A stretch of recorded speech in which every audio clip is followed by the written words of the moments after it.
Estamos haciendo nuestras voces en vivo, 23:35 de la noche, y estamos con un amigo, un periodista, un hombre del empresariado santafesino regional, un escritor también, que escribió un libro que a nosotros nos sorprendió gratamente por haberse dedicado precisamente tiempo personal y familiar para escribir Hubo penas y olvidos.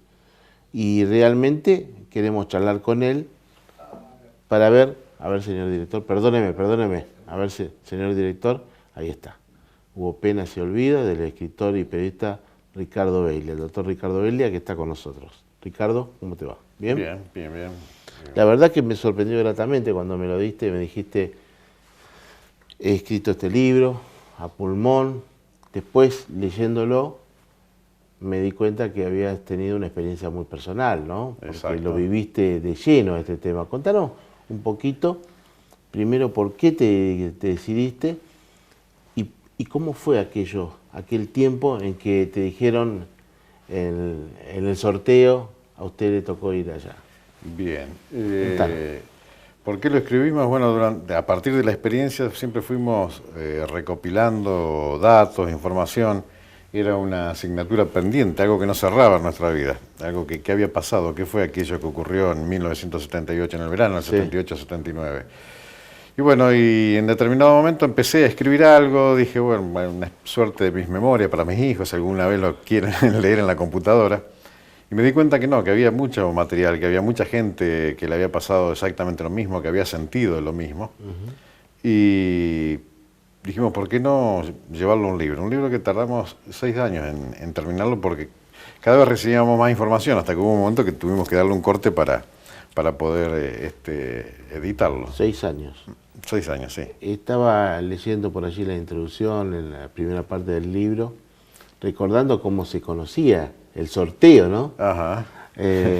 ¿Cómo escuchaste en ese momento el número? Y bueno, a mí que me había salió sorteado? tocado, Contanos un poquito. lo recuerdo porque era la seguidilla, 876, lo que implicaba que era Fuerza Aérea, Sí. lejos de casa. Lejos bueno, del salvataje era eso. Exactamente, no había alternativa, pero bueno, estábamos ¿Y en dónde Argentina. estaba en ese momento vos, cuando escuchabas el Creo sorteo? que en mi casa, creo que ¿En tu casa? en mi ¿Con casa. tus padres o estabas solo? Sinceramente no lo recuerdo, ese detalle, pero bueno, 876, toda la amargura del mundo, ¿no? Porque bueno, lejos de casa, ¿dónde? Lo más cercano podía llegar a ser Paraná con suerte, Reconquista, Morón, Córdoba, pero bueno, estábamos en Argentina, y Argentina de los 78 no difiere por ahí del 2013, contacto de por medio, ese 876 que era Fuerza Aérea se transformó en ejército y quedamos cerca de casa, como digo ahí en el libro. Sí. La comida de mamá asegurada, estaba en la comida de mamá. Asegurada por lo menos parte del año. ¿Y cómo llegó ese aviso, ese anuncio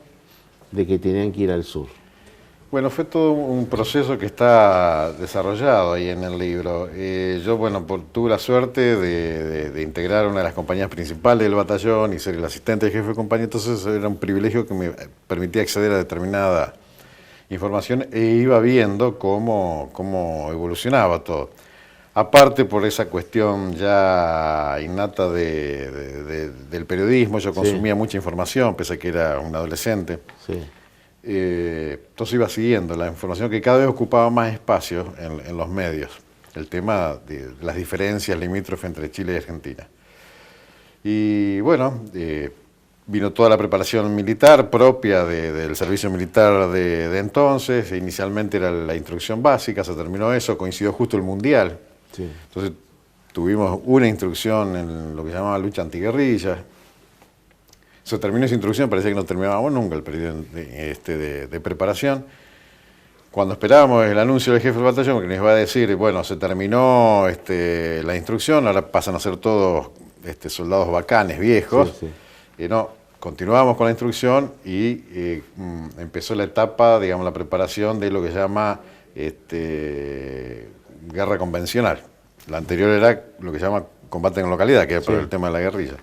A partir de ahí, bueno, prepararse para la guerra convencional, preparar todo el equipo, ya las cosas habían cambiado en la vida cuartelera, ya dormíamos con los con todo el equipo prácticamente sobre la cama, el fusil Sí, colgado. ahí tenemos el mapa, ¿no?, de lo que era el Atlántico Sur. El casco, así, todo lo teníamos permanentemente ahí.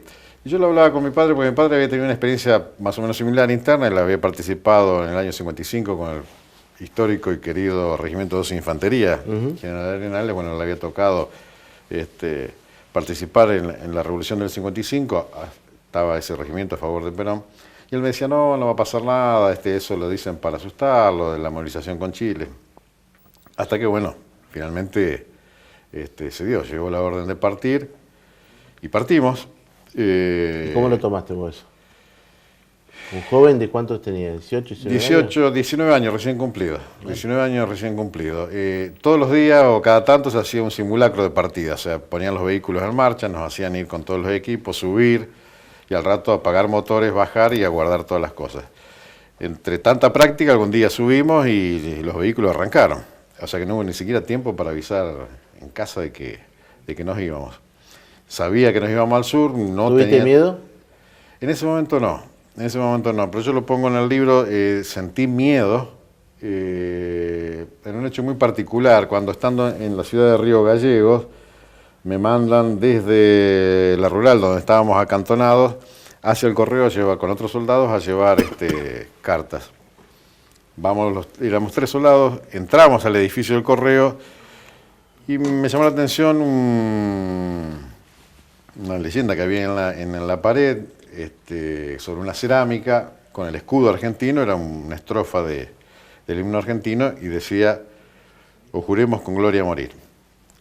Me quedé leyendo eso y ahí sentí miedo, porque sentí las palabras de eso, me acordé de las maestras en el primario, cuando de la patria y la escarapela y la bandera. Y me acordé del juramento que nos habían tomado al pie del Monumento a la Bandera meses antes, en junio, con el famoso sí juro, cuando dicen juráis seguir la bandera hasta perder la vida por la patria si es necesario, algo así. Bueno, ahí sentí miedo. Y después sentí miedo cuando... ¿Y cuando volviste a la rural donde estaban ustedes apostados ahí en Río Gallegos, después de haber leído esa estrofa? ¿Lo charlaste con tus compañeros? No. Eso fue una procesión interna. Pero días después, el 22 de diciembre, que después nos enteraríamos que era el día a la mañana, nos reúnen, habremos sido 2.000, 3.000 soldados en el Batallón Ingeniero en Combate 181 y hace una fuerte arenga el comandante del Teatro de Operaciones, que era el general Vaquero. Obviamente, 19 años, cansado, uno no prestaba atención a lo que estaba diciendo, pero por ahí algunas palabras atrajeron mi atención. Y él termina su arenga diciendo, no les pido que sean patriotas. Yo dije, pucha, ¿cómo? Un general me está diciendo que no sea patriota. Dice, hagan que los chilenos sean patriotas, que los chilenos mueran por su patria. Epa, dije yo, ¿qué pasa acá? Y dijo Vaquero, y si Dios lo llama a la gloria, las famosas frases, lo único que les pido, que maten antes de morir 7 chilenos, porque con esa proporción los barremos en el mapa. Cuando nosotros fuimos hacia ese encuentro que nos llevaron hacia... Una arenga un poco desafortunada. Un poco desafortunada, bastante dura, va para una persona, un joven, 19 años. Totalmente. Yo decía, ¿qué hago parado acá? Estaba con el casco, fusil, cargador, sable bayoneta, cuchillo comando. Tus compañeros pensaban lo mismo que vos interiormente. Sí, porque a la ida, cuando íbamos hacia ese encuentro, que no sabíamos a dónde íbamos, porque los jefes te decían, vamos por acá, vamos para allá, y vos ibas. El soldado, como que es la frase que decía, el soldado ejecuta, no piensa. Claro. A la ida fuimos caminando y charlando, formados, pero caminando y charlando sin ningún problema. A la vuelta vinimos caminando, formados, pero nadie hablaba. Se miraban nomás de reojo. Nadie hablaba. Volvimos al lugar donde estábamos acantonados, nos hicieron limpiar las armas, afilar los cuchillos, los sables bayonetas. Yo decía, oh Dios mío, ¿dónde estamos? Y con el jefe, bueno, entre las distintas instrucciones que nos daban, nos habían dicho, todo esto, insisto, lo remarco, con 19 años, ¿no? Nos habían dicho, bueno, el combate es inminente, vamos a avanzar. En el caso de avanzar, si algún camarada cae herido, no se vuelvan a levantarlo porque atrás vienen los camilleros, los médicos, no hay problema. Si tenemos que replegarnos y algún camarada cae, no se vuelvan porque los van a tomar prisioneros o los van a matar. Pese a esa orden, esa instrucción, con el jefe de la compañía y un dragoñante que era otro asistente del jefe de compañía, hicimos una especie de pacto, digamos, que íbamos a combatir codo a codo y si tanto en el avance y sobre todo en el repliegue, si se llegaba a dar alguno de los tres caía herido, los otros dos lo iban a volver a levantar. Esa fue una especie de pacto, digamos, no escrito. Y bueno, esas fueron situaciones que uno dice, pucha, como dirían los británicos después, 4 años después, ¿no? Esto no era ningún picnic, estábamos con ¿Cómo era el trato de los jefes, los jerarcas militares, para con ustedes los soldados? No, clásicamente duro. Toda la parte instructiva fue duro. Pero ya cuando se produce el tema de la movilización... ¿Con respeto? ¿Una dureza con respeto o...? En nuestro caso sí. Bueno, hay historias de otros soldados, no, que incluso están reflejadas en el libro. No, fueron mucho más duros. Yo no sé si estuve en un cuartel de carmelitas descalzas, pero ¿sí? no tuvimos, sí, había trato duro, pero nada que ver con otras experiencias. Y el trato mejoró mucho mientras estábamos allá. Incluso muchos, sobre todo suboficiales, tenían más miedo a las balas argentinas que a las balas chilenas, ¿no? Hay muchas anécdotas en las cuales se enfrentan soldados con suboficiales y le aseguran que cuando empiezan los disparos el primer disparo se lo iban a poner al suboficial. ¿Y por qué? Precisamente consecuencia de ese maltrato. De ese maltrato. Pero bueno, afortunadamente no fue nuestro caso, ¿no? Ricardo, y cuando llega el momento del combate, cuando llegan las decisiones, bueno, nosotros llegamos hasta, digamos, la preparación y la orden de prácticamente de avanzar, que los combates, digamos, cuerpo a cuerpo, el enfrentamiento directo era inminente. Por suerte, la orden de atacar y avanzar se mantuvo por 4 horas, entre las 18 y las 22 del día 22 de diciembre, hasta que se acepta la mediación del sumo pontífice, ¿no? Y se da la orden de abortar el operativo Soberanía. Escúchame, ¿y cómo se dio la relación de ustedes, los que estuvieron allí en el sur del país, combatiendo con soldados chilenos, después de todo eso, después de retirado, de pasados los años? ¿Sigue manteniendo relaciones? ¿Hay algunas personalidades de Santa Fe o algunos compañeros tuyos de Santa Fe que digan, bueno, esto se han destacado después en el futuro en tal caso? Sí, en cuanto al trato con el ex enemigo, bueno, yo a través del trabajo tomé contacto con ex soldados, ex suboficiales y ex oficiales del ejército chileno, y ningún problema, o sea, hemos intercambiado mails, me aportaron muchos datos que están también reflejados en el libro. Y en cuanto a la otra pregunta, hay muchos personajes. ¿Te imaginas que fue la mayor movilización militar de la historia de la República Argentina? 250.000 efectivos, entre personal activo y de la reserva. Y bueno, obviamente que hubo muchos notables entre esos. Uno, Julio Cobos. Julio Cobos. El ex vicepresidente era subteniente de artillería. O sea, él era egresado del liceo militar, pasó a la reserva como subteniente y bueno, fue reincorporado con ese grado. Y quien estuvo en el batallón nuestro en Santo Tomé, Omar Perotti, que lo han mencionado aquí en candidato a senador. En este programa, sí, a quien conozco y tengo trato con él. ¿Sí? Sí. ¿Y estuvieron participando allí? Estuvimos participando, él era chofer del jefe de batallón. Estaba en otra compañía, yo estaba en la compañía comando y yo integré un grupo comando dentro del batallón. No se conocía mucho esto de la historia de Perotti en ese momento de la historia argentina. No, porque nunca lo he escuchado él hablándolo al tema públicamente. Sí lo hizo Julio Cobo cuando el famoso voto no positivo de la 125, ¿no? Y comparó su experiencia dura de ese voto no positivo con aquella experiencia.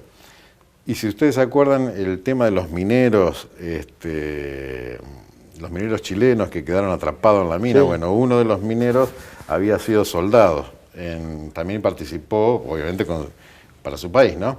Y él también en muchas entrevistas dijo que sus dos experiencias fuertes fueron cuando quedó atrapado en la mina y cuando participó en esta movilización del año 78. Ricardo, ¿dónde puede la gente de la región, los televidentes, dónde pueden llegarse a comprar el libro? ¿A dónde lo pueden encontrar? Como es lo que se dice una edición de autor, lo pueden comprar, hay una librería aquí en la capital de la provincia, que es la librería Tiempo, San Martín 1856, también en Moreno 2992, o si no lo pueden solicitar por correo electrónico, a veteranosbeagle1978@gmail.com y se lo enviamos por correo argentino. ¿Tiene un costo?